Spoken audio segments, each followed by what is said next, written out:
Assalamualaikum warahmatullahi wabarakatuh. Alhamdulillahilladzi arsala rasulahu bil huda wa dinil haq liyudhhirahu 'ala dini kulli wa kafa billahi syahida. Asyhadu an la ilaha illallah wahdahu la syarika lah wa asyhadu anna Muhammadan 'abduhu wa rasuluh la nabiyya ba'da. Kepada Bapak dosen yang kami hormati dan kepada teman-teman yang tak bisa kami sebutkan satu persatu tapi tak mengurangi rasa hormat kami. Perkenalkan, kami dari kelompok 2 strategi pembelajaran yang beranggotakan saya sendiri, Didi Kurniawan, Rasidah Nafisa Albinikmah, Salsabina Sabrina Putri, Winda Lestari, Lutfi Yandi, dan Tata Chandra Kusuma akan mempresentasikan tentang model pembelajaran inquiry. Baik, memasuki materi. Di sini kami memiliki 8 materi, yaitu materi yang pertama adalah pengertian strategi pembelajaran inquiry, tujuan strategi pembelajaran inquiry.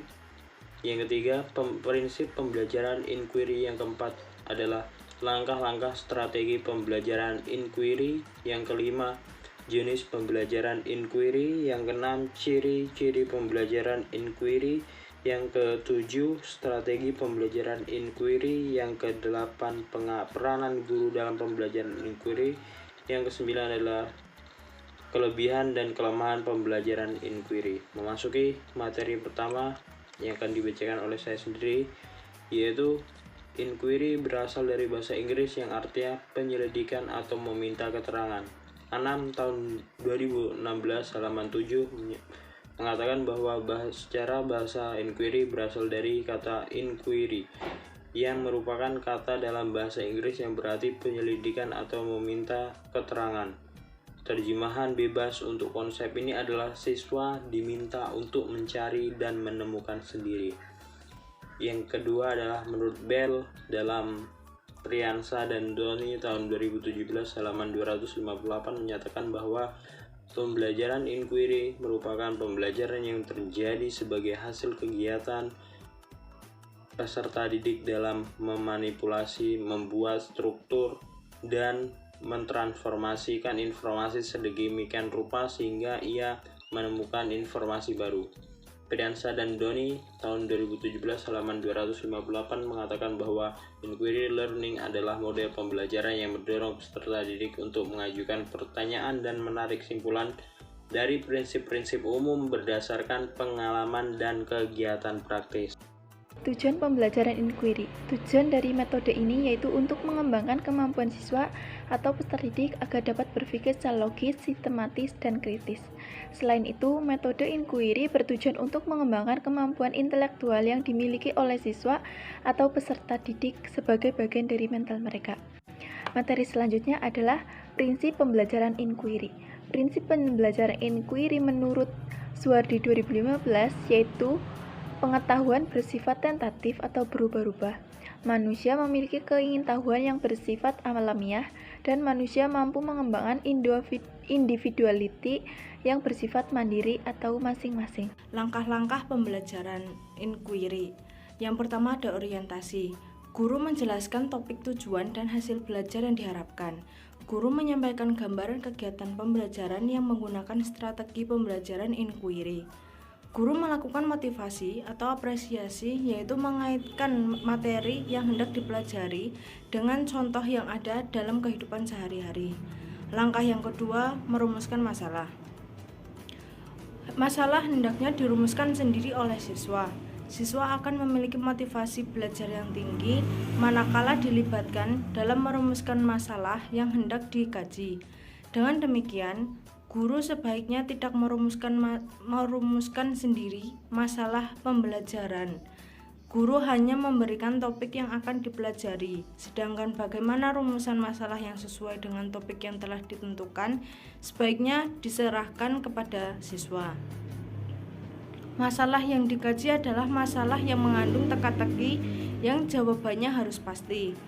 Artinya, Guru perlu mendorong siswa agar dapat merumuskan masalah yang menurut guru jawabannya sebenarnya sudah pasti. Tinggal siswa mencari dan mendapatkan jawaban tersebut secara pasti. Langkah yang ketiga yaitu merumuskan hipotesis.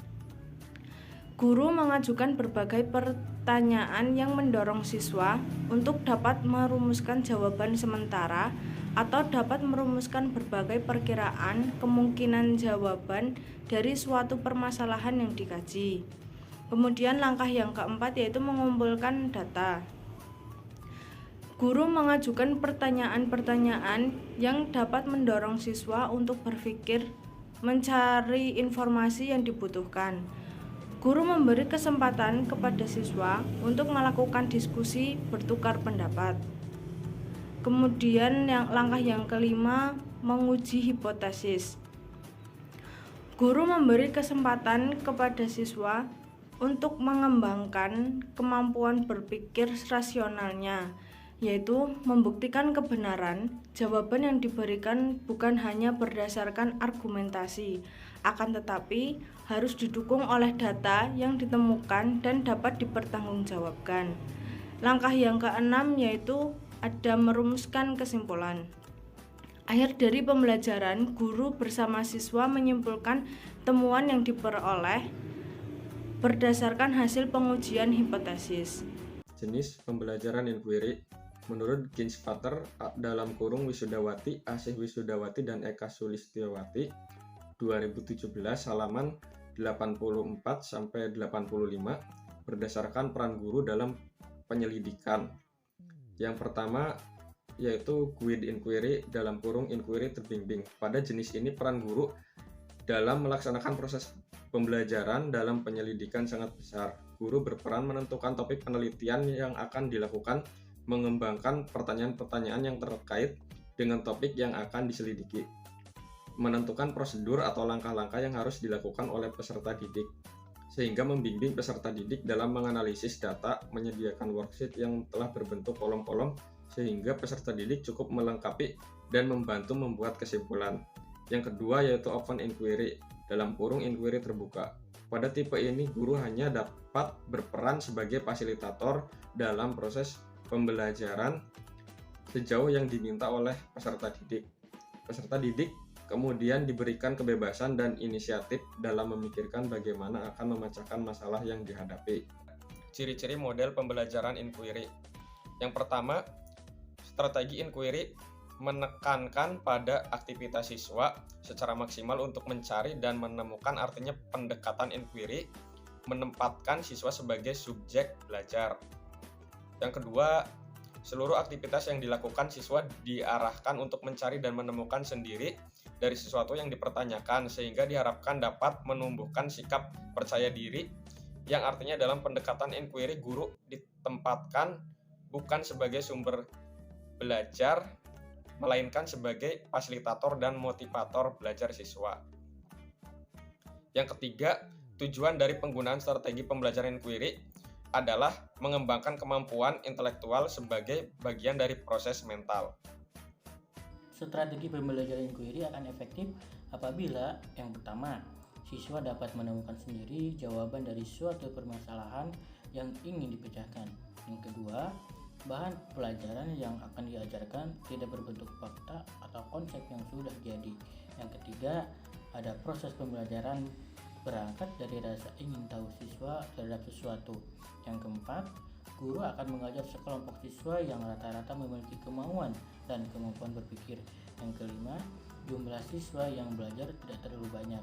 Yang keenam, guru memiliki waktu yang cukup untuk menggunakan pendekatan yang berpusat pada siswa. Peranan guru dalam pembelajaran model inquiry. Yang pertama, merencanakan pembelajaran sedemikian rupa sehingga pelajaran itu terpusat pada masalah-masalah yang tepat untuk diselidiki oleh para siswa.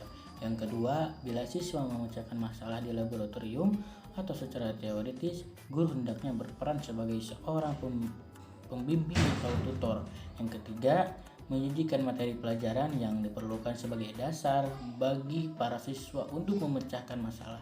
Yang keempat, menilai hasil belajar merupakan suatu masalah dalam belajar penemuan. Yang kelima, selain hal-hal yang tersebut di atas, guru juga harus memperhatikan cara-cara penyajian.